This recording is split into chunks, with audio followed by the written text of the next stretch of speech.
India ang isa sa mga pinakamalaki na bansa in terms of population dahil ang India ay umaabot na ng 1.4 billion na mga tao sa taong ito at ma-overtaken niya na ang China for the first time simula noong ang United Nations ay magsimulang mag-record ng population rankings noong 1950 at ito rin ang isa sa mga pinakamalaking populasyon na hindi naniniwala sa ating Panginoong Diyos dahil ang karamihan na nandito ay mga Hindus at 2.2% lamang ng populasyon ay mga Kristiyano na umaabot lamang ng 60 milyon na mga Kristiyano sa lugar ng India.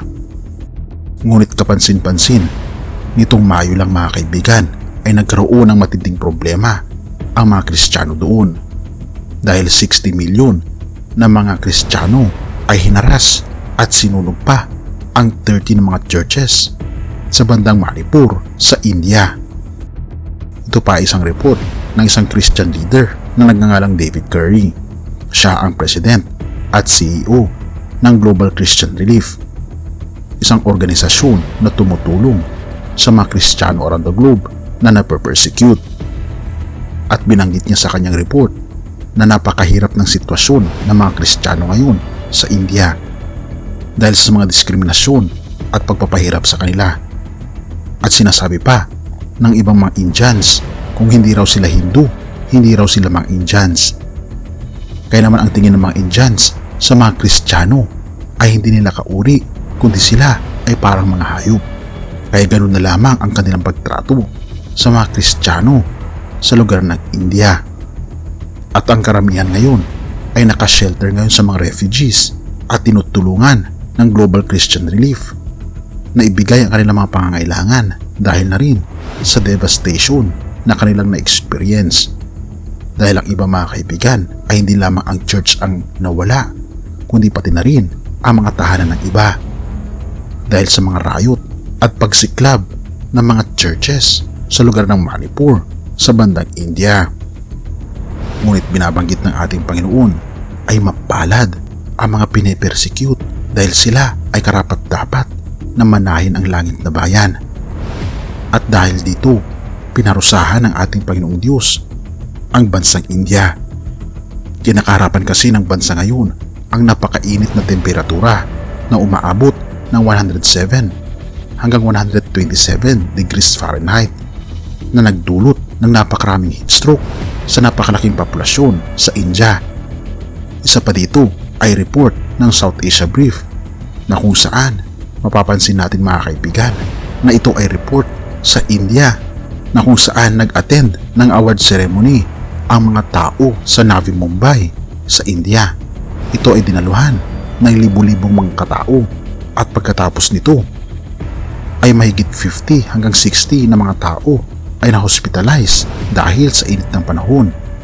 At hindi lamang ito mga kaibigan, napakarami mga Indians ngayon ang nagsasuffer sa heat stroke at marami sa kanila ang namatay dahil sa sobrang init ng panahon sa bansang India. At kung ating mapapansin mga kaibigan, ito ay babala ng ating Panginoong Diyos na sila ay tumalikod na sa kanilang mga kasalanan. Maniwala na ang ating Panginoong Diyos ay totoo at hindi ang Hinduism. At gayon na rin, ito'y babala sa pagpapahirap ng mga mamamayan sa India sa mga Kristiyano. Dahil ang sinuman na kumakalaban sa mga Kristiyano ay ang kinakalaban nila ay walang iba kundi ang ating Panginoong Diyos. Kaya naman totoo mga kaibigan na binabanggit sa banal na kasulatan, "Vengeance is mine, I will repay." Ang ating Panginoon, siya ang maghihiganti para sa atin kung tayo ay pinipersecute dahil sa ating pananampalataya. At lagi nating tatandaan mga kaibigan, hindi tayo hiwalayan ng ating Panginoon kung tayo man ay nakakaranas ng mga pagdurusa at persecution. Romans 8 verse 35. Walang makapaghihiwalay sa atin sa pag-ibig ni Kristo kahit dumanas pa tayo ng mga pagsubok, paghihirap, pag-uusig, gutom, kawalan, panganib o maging kamatayan. Kaibigan, hindi tayo mahihiwalay sa pag-ibig ng ating Panginoong Diyos sa atin sapagkat tayo ay sobrang mahal niya.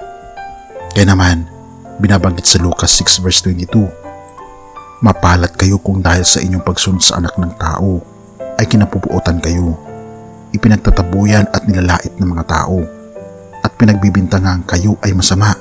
Magalak kayo at tumalon sa tuwa kung gayon ang mangyari sa inyo, sapagkat malaki ang inyong gantimpala sa langit. Tunay nga mga kaibigan, tayo'y magalak kung tayo ay inuusig, dahil matindi at malaki ang ating gantimpala sa langit na ito'y pangako ng ating Panginoong Diyos. Purihin ang ating Panginoong Diyos at salamat kaibigan sa iyong panonood. Tayo manalangin.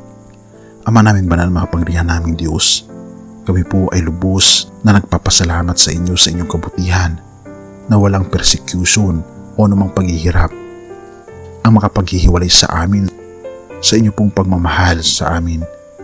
Panginoon, tulungan niyo po ang mga kaibigan po namin na mga Kristiyano sa bansang India at tulungan niyo sila mag-ilaw sa bansang ito na punong-puno, Panginoon, ng karahasan at hindi po naniniwala sa aming Panginoong Hesukristo. Gabayan, Panginoon, sila na mag-ilaw sa bansang India at tulungan sila, Panginoon, sa kanilang nararanasan ngayon na pag-uusig.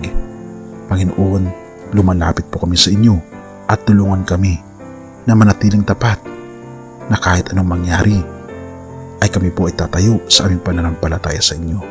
Purihin ka, o aming Panginoong Diyos, at salamat sa inyong pangako na hindi niyo kami pababayaan, at patawarin po kami sa lahat ng aming pagkukulang pagkasala sa pangalan ni Jesus. Amen.